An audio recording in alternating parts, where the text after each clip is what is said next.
मुस्लिम शरीफ के अंदर ये हदीस पाक मौजूद है, तो अभी मैं आपके सामने रखने लगा हूँ।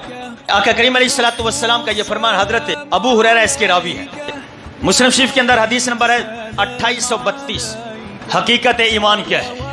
मैंने कहा ना, नमाजें पढ़ने का नाम, रोजे रखने का नाम, जुब्बे कुब्बे दस्तार का नाम ईमान नहीं है। आज तो 5 नमाजें पढ़ने वाले कहते हैं मुझसे बड़ा कोई मोमिन नहीं है। तुम ईमान को क्या समझोगे? नमाजें ईमान नहीं है। हजरत जी रोजे रख लेना ईमान नहीं है। सुन ले, ये अमाल जरूर है, ईमान किस चीज का नाम है?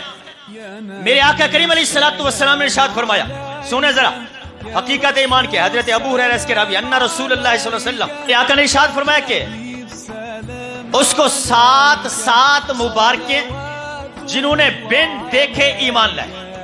देखा नहीं होगा, बाद में आएंगे, बिन देखे ईमान लेंगे। और कैसा ईमान होगा? फरमाया ऐसा ईमान होगा कि वो मुझसे टूट कर मोहब्बत करेंगे। कैसी मोहब्बत करेंगे? टूट कर मोहब्बत करेंगे। और क्या कहेंगे? कहेंगे यवद्दु अहदुहुम लौ रआनी बिअहलिही व मालिही, काश कि अगर हुजूर का एक मर्तबा पे दीदार हो जाए। तमन्ना करेंगे, उनकी तमन्ना होगी कि अगर एक बार भी हुजूर का दीदार हो जाए तो हम अपना औलाद, माल, जान सब कुछ कुर्बान कर देंगे, बस एक बार हुजूर का दीदार हो जाए, एक बार हुजूर को देख ले। ये होगा उनका ईमान।